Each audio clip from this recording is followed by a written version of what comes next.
Hey, Adam. What's up, Peter? How do you spell Montreux? Is that Montroezx?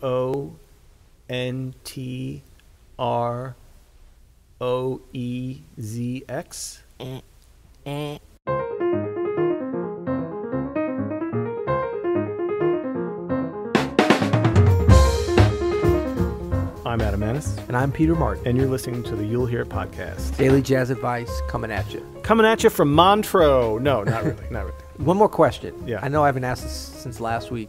Is it Adam Maness? Maness? It's Adam Maness. That's one word. It's Adam Maness. Adam Maness. Adam Maness. Adam Maness. It's Adam Maness. Well, you know what's funny, since we were joking about that, because the listener was like, you need to pronunciate your name better. I get so much of that in the world. Every time I go to a hotel to check in, like, hey, what is the reservation under? Peter Martin. Oh, Peter Barton? Peter Garton? Really? Yeah. Peter Martin. Peter Martin. That's Martin. so easy. Yeah. Martin. And Barton. Is that really more popular than Martin? Yeah. Peter Farton? No. Yeah, no, it's Adam space Maness. Yeah. You can leave that much space.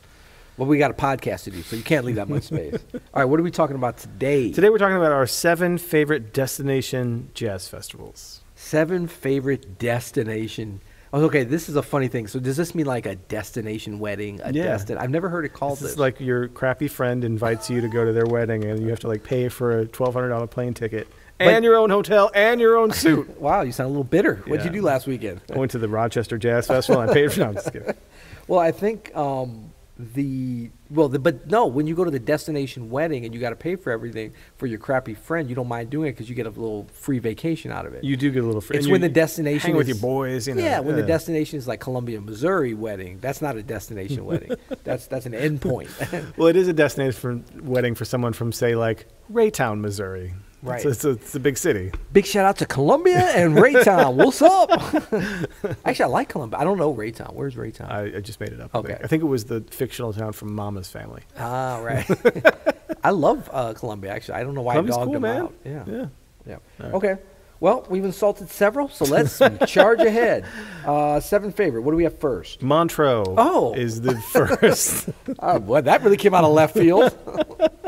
Or should we call this Montreux? Montreux. Well, now, have you seen the Netflix documentary that just came out about Quincy Jones? No, but I hear it's awesome. It's awesome. I watched it the other night. It's 2 hours and 1 minute.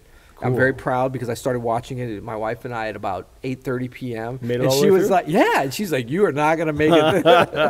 And I did. I mean, it was so good. It's called Quincy, which is, his name. Yeah, everybody's talking about it. There's a lot of footage from Montreux. That's what made me think of it also. Because he had a very close connection with Claude Nobbs, who was the founder of the festival. Or I believe he was the founder. I mean, since I've been going there, he found it down the street. No, he was. I just call him Claude. Claude. Well, he's passed away now. But he, was super close with a lot of big-time folks like Quincy Jones, Miles Davis, and, I mean, the thing is, like, it's the Montreux Jazz Festival, and it's in this rich resort town, beautiful on the lake there. I guess that's Lake Geneva, although it could be something else. Lac de Suisse, and it's this great festival. Like what it's become, and really it's been like this for a while, is a lot of non-jazz, like a lot of jazz festivals. Yeah, most of the festivals on this list actually. We're not going to degrade or debate any of that. We'll do that as a separate episode. 7 reasons we hate jazz festivals now. 7 reasons jazz festivals aren't jazz festivals anymore. Right. No, but it's but I mean, they've always been able to afford to have some incredible groups. I mean, they pretty much stick to really creative non-jazz stuff, though. I have to say, I remember I saw Prince there one year when I was playing, and they've got a pretty big venue, but it's not. I mean, for somebody like Prince, or I don't know if they've had the Rolling Stones, but they could certainly have had some things like that. It's such a status thing to go there, I think, for certain acts, and but yeah, I mean, it's a great thing. A lot of great folks, really interesting venues. It's definitely a destination thing for Europe. I don't know, like probably some Americans. It looks beautiful too. Yeah, it's a great location. All right, so for number 2, we have a little festival called the New Orleans Jazz Fest. Oh, hello, Nola. Where you at? Where you at? Now, you lived down there for a while. Was this one of those things? Did you play when you were living there, or was this like a pain in your butt when all the tourists would come to town? No. It was pretty cool because for about 3 or 4 years, we were living right by the fairgrounds. The location for it is the fairgrounds where the horse racing place is. So we used to live in mid-city. Yeah. I mean, like you could walk a couple places. So that was a little bit of a drag because everyone's parking and, all up on your house and stuff. But it was really exciting. You could hear the music from some of the stages from our house. Oh, that's great. And, yeah, they're really good about local musicians. You will play. I mean, unless you are just totally incompetent. Yeah. You will play something every year. I mean, they're That's awesome. Good about it. And usually, I mean, like most of the pro players, so to speak, and there's a lot of good players in New Orleans, you're pretty much doing gigs out there, and then there's a lot of other things at clubs and concert halls, but you're doing a bunch of gigs. It's a big time of year. It's a big fun time. It's a big money-making time. They really, I think, include Quint Davis, who's kind of like the Claude Knobs of, he founded the festival. Well, really, George Wein founded the festival, but with Quint Davis, and of course Quint, is from an old school New Orleans family. His father designed the Superdome and a bunch of stuff. But he's really attuned in, he grew up around New Orleans music and knows it and is a huge proponent of it and always makes sure to have the right people. And then they've certainly gone to the, having all sorts of, Sting out there. I mean, they've had some huge acts there and they've got these big stages. But he'll always do something have, the Meters Reunion Band, go on after the Rolling Stones for the final Sunday thing. And it'll be packed. And, they've done Grateful Dead. They've done a lot of different things that they've gotten some flack for. But it's still it's a unique thing. The food, of course, the location, the people. I mean, it's a very special place. That's great. Yeah. Well, that takes us to number 3, which is the Rochester Jazz Festival in Rochester, New York. Yes. That's a great little festival up there.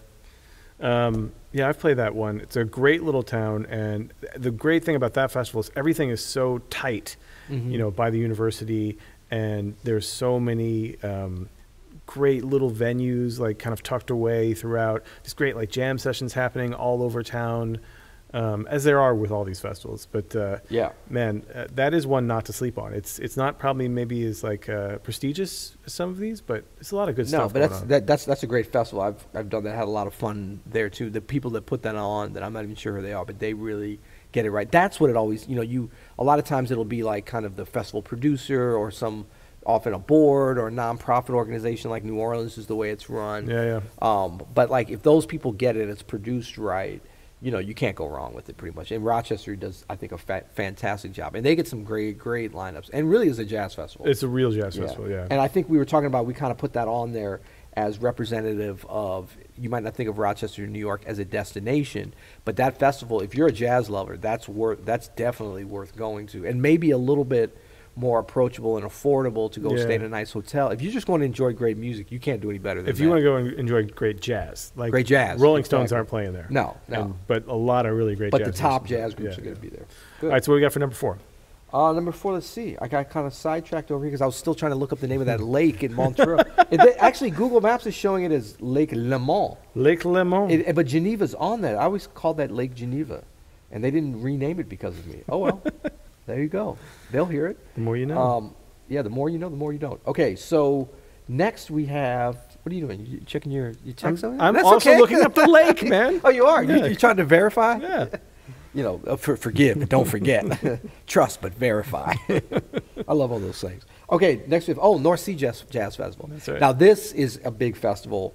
And this one I kind of have mixed feelings about because, I'll tell you, the first time I went to the North Sea Jazz Festival was in 1991, playing with Betty Carter. Wow. Pulled up to the hotel. We were late. We had to go kind of straight to the venue, which was right sort of by the hotel. And this is back when it was still in The Hague, Den Haag, where it's moved now to Rotterdam. But we pull up to the hotel. I get out of the cab. It's me and Greg Hutchinson, Dwayne Burno. I remember just 3 of us.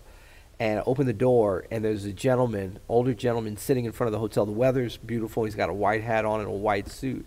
And he's like, hey there, and like greeting us. I mean, he's just sitting there. He's just saying hello. Cab Calloway. Okay, how about we throw it back to that era, buddy? That's pretty great, man. Yeah. So I got to, that's the one time I met him. I think he passed away shortly thereafter. Did you stop and chat with him for a while? We had a gig to go to. So we were like, yeah.